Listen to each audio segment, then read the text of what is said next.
Hey everybody, it's Andre with the Eaglesoft Field Guide, and I am back with Misty, and we are going to be talking, answering your questions about end of year. So we got some questions that came in from people.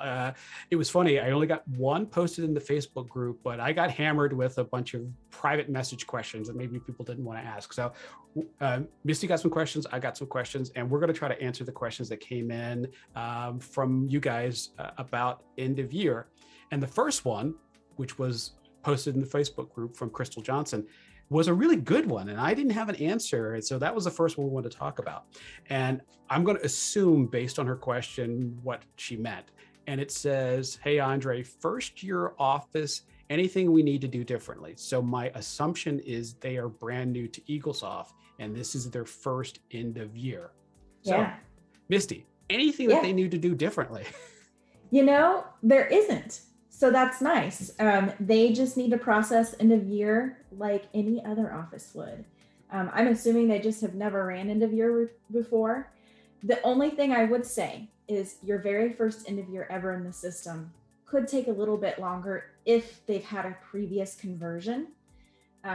Just be prepared for that. And again, about how long is it going to take message or question is, you don't know. So run it at the end of the day. Really the end of the week is my suggestion, and let it run until it's done. Yeah. And I thought that was a really good question because I think, every year we've got a lot of people who are new to Eaglesoft and, as new users, they've converted from other software, whatever it is. And it could be that they came in mid-year or whatever. Mm-hmm. So, but the end of year is the end of year, just like we talked about in the last video with a bank statement, when the year ends, the year ends, and that's it. So cool. All right. So let's do this. I got that question. You do your question and I'll come back and do my question. What do you got next? The next question that I get is, what reports do you recommend printing before end of year that maybe aren't included with the end of year processing? Okay. And because this is a list, I'm going to make sure that the answers that you give me are going to be in the notes below. So we'll actually have a list of what you're going to talk about. So what are the kind of reports that should be run? Yeah. My number one suggestion is running the day sheet and filter that for other range of end of days starting on January 1st through December 31st, or whatever your first working day of the year is and your last working day of the year is, so that you have a day sheet that encompasses the whole year. Because the day sheet doesn't process that report with your end of year. So you've got your monthlies and your dailies, but you don't have a year of that day sheet. I like that because I love the data at the bottom of the end of the day sheet. And I tell people ask me what's the report that I run every day that I look at every day, and I got the day sheet. The day sheet. The day sheet. That's it. Yeah. And when you run that, at the top, select Smart Doc, save it in your practice Smart Doc, so you have that all year long. Cool. You can get it easily. The next one that I recommend, and these are just recommendations, not necessarily a have to. I think the day sheet is a have to. That for me, business in mind, that day sheet is a have to, in my opinion. These others are just optional. Top referral sources. That really helps know where those referrals are coming in and going out to. Referral productivity detailed. So this one shows the patients that have been referred to the practice by each referral source and their production amount based on range of dates chosen. Good. So you can see how much production you've gotten on a patient that was referred in. Scheduled versus goals shows scheduled production compared to daily goals for a range of dates. Now I like this one because it tells you how you did based on what you thought you were going to do for the year. And you're using all of these reports for the run with end of year to plan your next year and what your goals are going to be for the next year too. I'm going to take you down a rabbit hole with this one. Okay. I just got off a call with an office, and this is the conversation I had with them. What they do is every day, patient comes in, and patient Bob Smith was scheduled for an exam for bite wings and Provi. Bob did not have the bite wings today. So they go into the schedule and they take the bite wings off of the schedule. So at the end of the day, their scheduled production is their actual production. So That's running that interesting. report means nothing to that office because their scheduled to goal is exact, because they're modifying what was scheduled to match Wow. what they did instead of just posting to walk out the services that were done. This has Yeah. been my conversation for years, is that, you know, back in the olden days when we had appointment books, we didn't erase out what we No. were scheduled for. And what people are doing in Eaglesoft is to modify what the patient was scheduled for in order to represent what they did so they could do fast walkout. So that report means nothing to that office. So Yeah. just, I want to go down that rabbit hole to let you know that I've been fighting this fight for a little while. I would never recommend doing that because you plan your time based on what you have on that scheduled appointment. Yeah. And then you know the next time what you actually should be doing, or maybe you're going to plan that appointment better for the next time and plan your year better. Yeah. So I would never recommend doing that. Yeah, if they're looking future schedule, then yeah, I mean, but it's hard to Yeah. compare the future schedule to actual because the actuals won't happen until the future. So, Yeah. And if you're looking at, did I meet my goals for the year? You wouldn't know. And exactly. and you would want a more realistic preview of that, in my opinion. Yeah. So the only way that would work is if you're, and I'm kind of just talking out of my head. If you actually looked at January's scheduled production, wrote it down today, or on December 31st, wrote it down before you actually got into January and started doing it. But that doesn't really work because most offices don't book 5 weeks out on restored. Correct. So, Yeah. But okay. And that's manual. That's a manual process. Who wants to do that? I sure don't. It's from a consultant, you know, a recovering consultant. So as a consultant, it's bad data. If you're changing what you're scheduled for, there's no way for me to track it. And there's no way for me to help you without knowing where we're going. So anyway, go ahead. What is the rest of your list? Just one more. And that's just your new person's list. Showing all patients that have been entered in the system during the selected range of dates. So if you're running that for, again, my recommendation is always other range of end of days, because you can choose the first working day of the year and the last working day of the year. And that's based on your transactions and not anything backdated, et cetera. So it really helps know, you know, how many new patients did I enter into the system? And, you know, you can set goals for yourself on new patients each year. And do some campaigns. You know, if you have Revenue Well or Opera DDS, you can do some outreach campaigns to, you know, get people coming in and referring other friends and family members. So, and can we put an asterisk on that number? Because if I look at my end of day, December 29th, let's just say that, and it shows that I have 4 new patients, those patients probably aren't scheduled until 2022. Right. Right. Okay. So just so everybody knows that, you know, there's going to be a fudge factor. The people who we have on January 2nd were probably scheduled on your December 2020 reports. Got it. Cool. That particular report is based on the date you enter them into the system, and they're marked as patient. Yep. And we can, you know, if you go to the Facebook group, there is a whole thing on how to track new patients the Andre way. I track new patients through my money finder based on them actually having a comp exam. So different way of tracking it, but just that's a good report to run. So was that your list? That was the list. Yeah. Awesome. All right. Have to, day sheet, everything else is optional. Awesome. All right. I'll give you my next question. In that process end of year box, for those who saw the end of year box, at the bottom of it, there is a end of month cleanup. The question is, should I run end of year cleanup for the 3 things that are there, which are delete past appointments, delete unscheduled audit trail files, delete electronic submission history? There's the question. Great question. I think that really depends on the office, and you know, it's definitely not required. I'll tell you, first one on the list, delete past appointments. I always say absolutely not. No, because if you're ever audited, you want to have that history for a good amount of time. Yeah, absolutely. I wish we could. Honestly, we don't normally recommend doing those.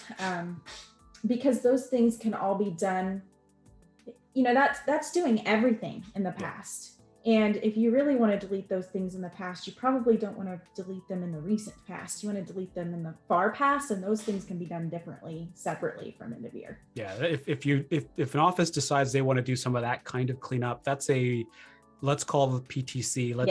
Let's make sure we got a hard copy of our data, that kind of stuff. So just so you guys know, my recommendation, don't do it. And I kind of hear it a little bit from, definitely it's not something you want to do on your own. So the answer to that question is, should you do it? No, not unless. No. All right. What's your next one? Another question is related to backups. So how long should I keep my end of year backup? So that's a great question. And really the first part of that is, well, make sure you're doing a backup before you run end of year. And it's one that you keep, and it's separate from the rest of your daily backups. And if you're not doing daily backups, you should be. You don't want to get into a situation where you have a storm and the power goes out and it shuts your server down while it's trying to access that database, and it corrupts your data, and then you have no backup. And that's a tough spot to be in, and requires a lot of work and money to get back up to where you're going. But if you are doing a daily backup, that's wonderful. That's awesome. And as far as the end of year backup, we recommend keeping that for at least 3 years because of audits. There are some reports that you can't get again after end of year, and hopefully those are all saved in your smart doc. But if you're audited and something unique is needed for a previous year that's maybe a running balance, we can always pull those backups in and get that data. Yeah. And I always tell offices is, whenever it comes to data, and anytime anybody asks me about how long should I keep something, I go to the state practice act for that state, and I go, did they tell you need to keep your records for 7 years? Keep your backups for 7 years. I mean, come on, it's a thumb drive, or it's a disk someplace. Just throw in a drawer for 7 years. Put, mark a Sharpie that says 2020, and in 7 years, throw it out if you're still in the practice.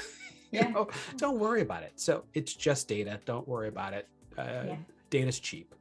It is. And we have some backup solutions if you don't want it to be a manual process. You don't want somebody to have to stay and do that. We've got some automated backup processes that you can get, and it's super simple, and you don't even have to stop your engine to do the ones that we offer. So that's super helpful for some practices. You can back up in the middle of your day even.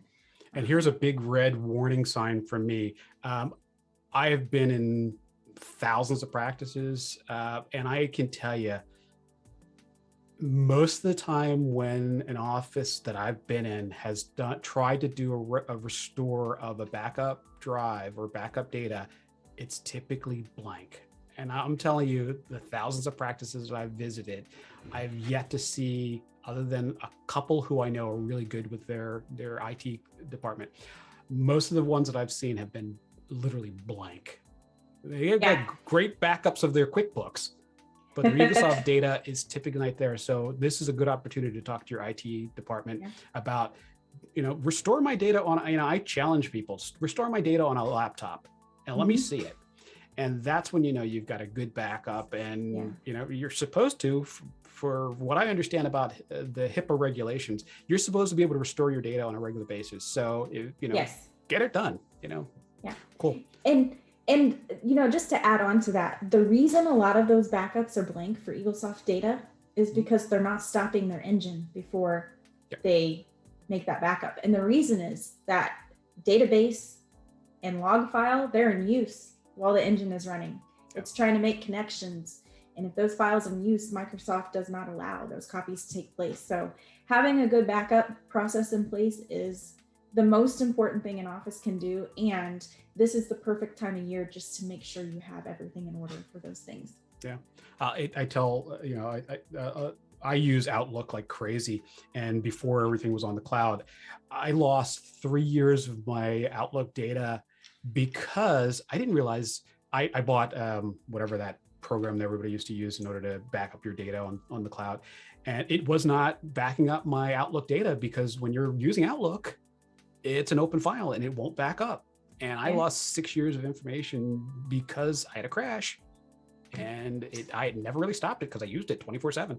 So, man, and our emails are so important, aren't they? And I save everything. So I do too. Here's the next question. Okay. Last year, I updated my fees and I lost all of my predeterminations. Oh.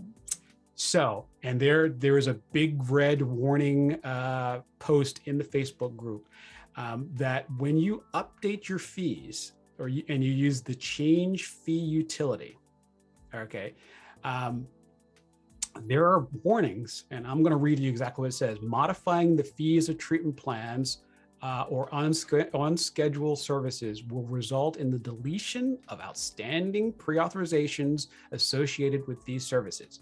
So it's telling you, as you update your fees, that it will automatically close. It's not deleting, but it's closing all pre-authorizations that were in your open pre-auths at the time. So make sure that if you're going to do a fee increase at the end of the year, you're reading through every single one of the warnings that pops up. Yeah. Now, I don't know, and this is a question we have to get the answer to. I don't know if you say no to this, if it will still allow you to go forward. I'm not sure. That's a good question. I'm not sure that it will. Now, I believe that only happens if you check the box to update. No, this isn't a box. But before you process your service fee update, there is an option to update your scheduled items or your treatment plan items. If you don't check the treatment plan items, it shouldn't affect the predeterminations of the pre-auths. But if you're choosing to update your your treatment plan items and your scheduled services, then that's when that comes into play. Yeah. Gotcha. Okay. I believe. Don't quote me on that. No, but that's something. That's a good question. Yeah, that's something we definitely want everybody to look at, because everybody's been talking about updating fees. So I want and I opened up the change service fee utility, and the checkbox is there to update treatment plans and scheduled services. So I guess if I don't have those checked, it wouldn't ask me that during the process. Correct. So possible. Yeah, good. And that's a good question to ask yourself. If I'm updating my service fees and I have some outstanding treatment plans, maybe I have a pre-auth out for an outstanding treatment plan. Do I really want to update those as well? Because have I promised my patients these fees already? Yep. And updating those changes that. And so a lot of times, I would suggest, determining that based on the conversations that you have with your patients when you're doing a treatment plan. Are you telling them these are the fees, or are you just showing them the services without fees associated? So that's cool. Yep. Cool. All right. So this is another one where you just, yellow light, you want to caution and find out before you make a change. What's your next one? That reminds me of when you're doing an inactivate provider, which if you're going to inactivate some providers, which means you've had a provider of service, so that could be a hygienist or an assistant or a dentist that's been in your office and no longer works for the practice. They left since the last time you did end of year. There's a wizard to run through to inactivate those. And you want to do that before you process end of year. Mm-hmm. Because what end of year does is it says, I'm not going to have that person on my filters when I'm running reports anymore, and I'm not going to have their name annoying me there anymore for any future reports that you run. But during the Inactivate Provider Wizard, you want to make sure you're reading all of those options very closely, because you may have some outstanding claims associated with them. You may have some outstanding appointments. You may have some patients that still shows them as the preferred hygienist or dentist.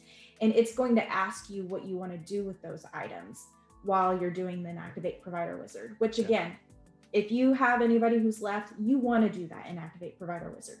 Get a good backup again before you do it, process it, and then run your end of year. Yeah. And I tease people a lot about this, but it's the truth. This isn't the EULA. This isn't the agreement that you looked at when you signed up for Facebook and you could just hit yes and move on. Because just like you didn't realize that you're selling all your data to somebody, you really need to read through every one of those screens as they come up. And even when I was a Patterson trainer and I was in an office and we would go through that stuff as during a conversion, I would say, come on, let's read this together, read through it so we know what we're doing before I hit yes. Because I wanted plausible deniability. So I'm hitting yes on But yeah, I want everybody to know exactly what it's doing because it's moving everything to one specific person. It's moving everything. Yeah. So I want you guys to make sure you're reading through those things. Yeah. I'm going to go back to your list. I actually found something that there were a couple other reports to run in the year. Service code productivity report should be something that you run because there is no, you can't, that's a year-to-date thing. So service code productivity, insurance company productivity report is something that can only be done year-to-date. So get those. So those are two more things that I wanted to just throw on there. I also run the PAR, the patient analysis report, at my end of year. So I have that. And then the service code service type productivity report. Service code service type productivity general. And those actually run with end of year. So the service type productivity general, the service code productivity master, and was it service type productivity detailed? Those no, the general. The general. Those will actually, you can process those with end of year. And even if you don't print them, they'll still save to SmartDoc. Okay, cool. The service type productivity detailed, that report is not, you can print that with end of year. It's going to save to SmartDoc, but I don't recommend printing it with end of year because it is huge. No, and I don't even recommend it. I have the general report, not the detailed ones, but yeah. Okay, cool. I just wanted to go back to that. What was that first one you said? The service code productivity report. Yeah, service code productivity and then service insurance type productivity. And how about insurance company productivity? Insurance company productivity, we do not have with end of year. So if that's something that you track closely, then yes, you'll want to run that before end of year. Cool. How many practices actually track in that manner by insurance company? Not too many, but the problem is somebody will, and this is like, I can't tell you how many offices I worked with last year where they went through a sale of a practice and the broker said, I need this report, and they're stuck. They can't get it, and they don't have access to it. So I always say, print it now, because you never know when somebody's going to offer you $10 million for your practice, and that's true. You want to make a quick deal, right? Yeah, if somebody would offer me $10 million for a practice, I am on board. Yeah, I'll go buy a $5 million practice and sell it to them. Yeah, absolutely. All right. What else? So what do you have next on your list? A good one that comes in a lot is, and it can be about anything, is why do these reports not match? And it could be regarding production or collections. And, that's always a great question. And the reasons that some reports do and some reports don't match is because they don't all include the exact same things. So you can't always reconcile just because the report has the same column in it. Right. So for example, let's say we're looking at production and we have the production reconciliation report and we're looking at the provider history report. Those reports are not going to match.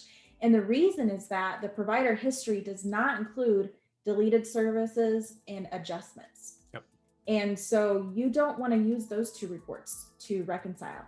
Now, the production reconciliation and the production column on the day sheet, those do include deleted services and adjustments. So you could use those two to reconcile.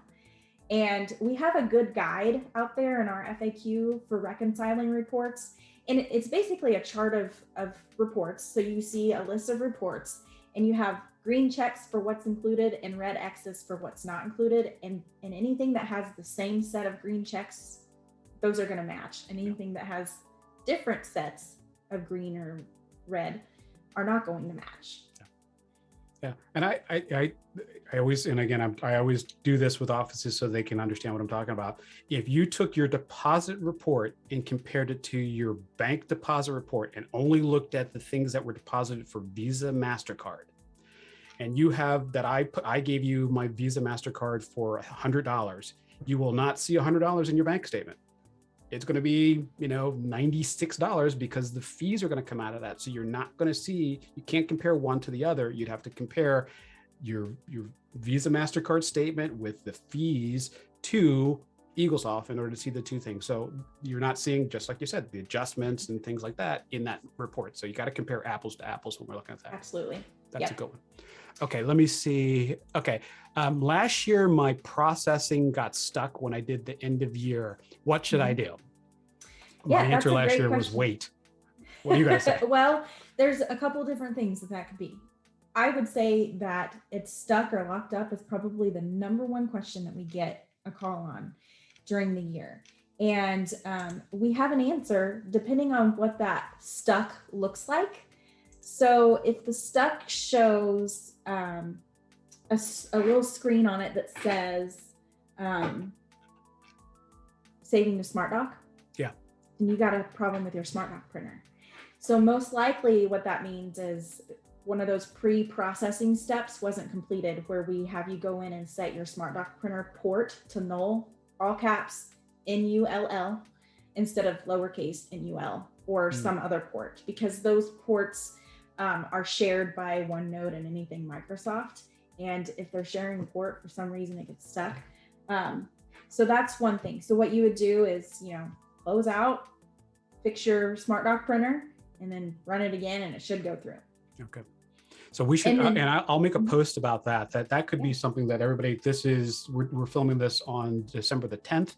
So by December 15th, everybody should have their SmartDoc printer set to null, all caps. So that'll be one less thing with the bro. If you watch my webinar, which it's me, you guys get the pleasure of hearing my wonderful voice. If you watch the 25-minute webinar, I walk you right through it. Awesome. Every step that you have to do. Awesome. So I'll link that to that post too. Cool. All right. What's your next one? The other thing with the getting stuck is if it says that it's trying to run a report, it says it says printing referral productivity yearly summary.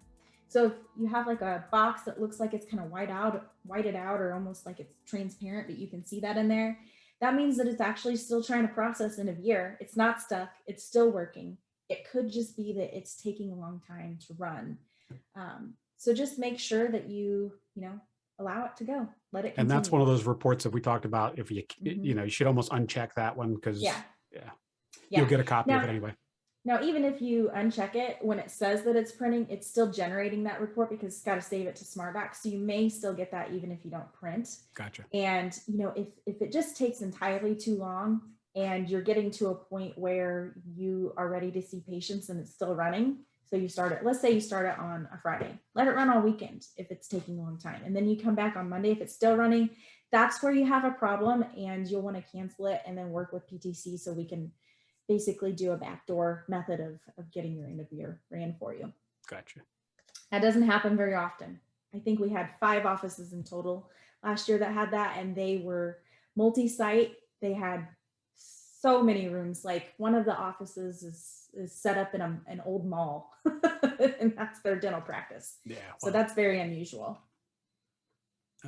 And it's funny, I'm just looking at I looked back at a post from last year and people were saying, my thing is still running. And then I can see just moments later, people said, oh no, it finished. So again, it's typically, All right, so let's do that. And that's something you would only be concerned about if it's been hours and hours. If it's been 15, 20 minutes, just let it run. Yeah. Cool. All right, let's see. What's your next one on your list? Let's see. Another good one would be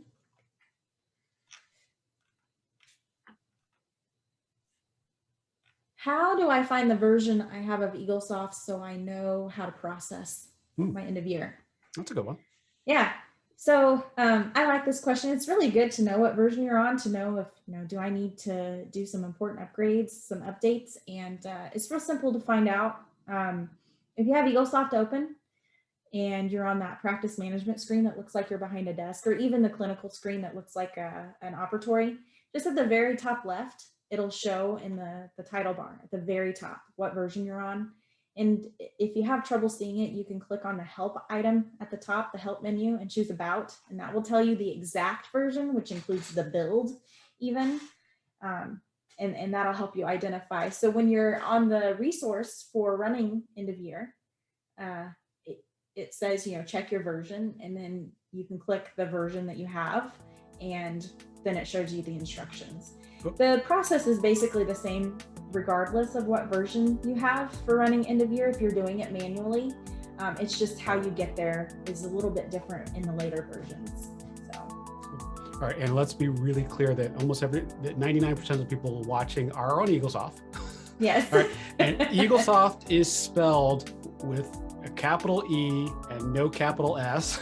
These are the OCD pet peeves that I have. All right, Eaglesoft is one word. All right, and you were using Eaglesoft version whatever and not Patterson version whatever. You're using Eaglesoft. So these are the pet peeves. So I can answer your question. It is you're on Eaglesoft. You're not on Patterson. You're on Eaglesoft, and it's capital E, no capital S in the middle. Good. Okay. It actually used to be a capital S in the middle. It did. It used to be. But it changed. Okay, good. So now everybody who's on a current version, if you're on version 4, if you're on Shirdan and Select, then when I started working for Patterson, most customers had version 12 and 13. And we were rolling into 13. So that's been quite a while. It's been like 14 years. So I wish I could show you. I still have my, here, let's see. All right, look at that. Yes, okay, I have one of those. But wait till you see what's inside. I keep some old movies in there. All right. And see, yeah, we were on CDs when I started here. Yeah, and I don't even know what version this is, but it says on the label, I actually wrote it in pen back when I worked on Office, it says new version. On a floppy. On a floppy. So there's probably some folks out there watching that have never even seen. That's like having the original Mac, Yeah. All right. Okay, so here's my next one. Let's see. It says, resetting insurance balances end of year. And I don't want to talk about resetting insurance balances, but this is really what I want to talk about. If you do your end of year and you do it in December, you're going to have a reset number that's different than if you do it January 2nd. Yes. What numbers should be in those columns when you're doing this? So 1 and 1 should be the numbers, and 1 just means January and January. So when you are processing end of year in January, it's going to default to 2 and 2 because it thinks you're doing that for the next month, but you're not. You're doing it for 1 and 1. Yeah. And if you reset your insurance benefits with your end of month, then you should be good. You should be getting your, reset dates correct. A lot of people are confused about that. They're not really sure, what does that even mean? And that's just the anniversary date for your insurance provider when your max is reset. Yeah. So. And 99.9% of the time, if you made the mistake and you didn't do it right with putting, if you did this in January and you skipped it and left 2 in there, it probably has no effect on the system because 99.9% of insurances use January. And if you forgot to do it, we can always go back and reset it again and call PTC and they should be able to help you through that process. But absolutely, that was a question. What do you have next on yours? How do I know the end of year was processed? Good question. Successfully. So something that happens a lot is people will be like, I've got my reports, they printed, but man, these running totals are way too high. And I don't know why that is. Shouldn't they be a lot lower? And that probably means that confirmation screen that comes up after it prints your reports saying, do you now want to process? We hit the X or hit no, and we thought we processed end of year, but we actually didn't. We just printed our reports. And so there's an easy way to find that. And it's going to vary based off what version of Eaglesoft you're on. So if you're on 20.10 and below, you can go to Utilities and choose System Activity Log. And then there's a show drop-down arrow, and you would change that to yearly processing, and it'll show the last date the end of year was processed. It's simpler in Eaglesoft 21 and above. If you go to Activities, Process End of Period, it has a summary screen that shows you the last date that you did end of year, end of month, and end of day. I love that feature in Eaglesoft 21 because you can see when it ran, what time it was ran, and who ran it. It's really awesome. Does it still show? Does it still show in the activity log on? It does. Okay, Yes. so it's still in the same place, but show. there's a summary page too. And gotcha. Yeah. Awesome. Yeah. So Nice. it didn't take anything away. It just added. Since you're normally going to activities and processing your end of period, it added it there because that's where everybody knows. And a lot of folks are just not as familiar with that utilities menu. So I had last year, I did this on January 3rd, 2021. I did a poll, about 350 people replied. And the question was, how long did your end of year take to run? And 229 people voted a few minutes. wow. 50 people said, I hadn't done it yet. So this is January 3rd. 35 okay. people said less than an hour. 18 people said a couple of hours. 3 people said 30 minutes. 2 people said seconds. 1 person said still going as of the time that they wrote that. So just so you know, the majority of people, so 230 plus 35, so 260, so 270 out of 350 said it took less than an hour to do, or less than a couple hours to do. Yeah. And most said a few minutes. Yeah. So just so you guys know that it's atypical for it to take a long time. So I just thought I'd bring that up because that was kind of the last question I had is how long does it typically take to process end of year? And it's going to vary, but I just want you to know statistically of the people who responded, most of them, the majority of them said it took, less than an hour, but more of them said a few minutes. So yeah. I just have one more thing that we get asked a lot. Do I need to call the PTC to do my end of year? And, end of year sometimes comes off as being an intimidating thing or a really, really big deal.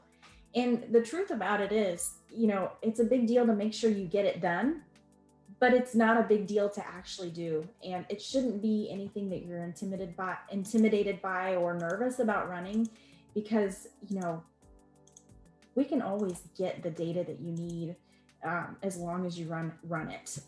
It's actually a lot more difficult to correct things in the system if you forget to do it and don't do it, especially when January is over, if you've forgotten to do it because you're doing some manual adding and subtracting if you do it late or too early or, anything like that. So, don't be intimidated by it. And if you feel confident in the resources that are out there, go ahead and attempt it. You're not going to hurt anything, and just make sure you have that backup and work with your IT person on that. And if you aren't comfortable, reach out to us and we can schedule a time for you that works for your schedule to, start that process with you, or you can chat one of our agents when you're ready to start the process just to make sure everything goes smoothly.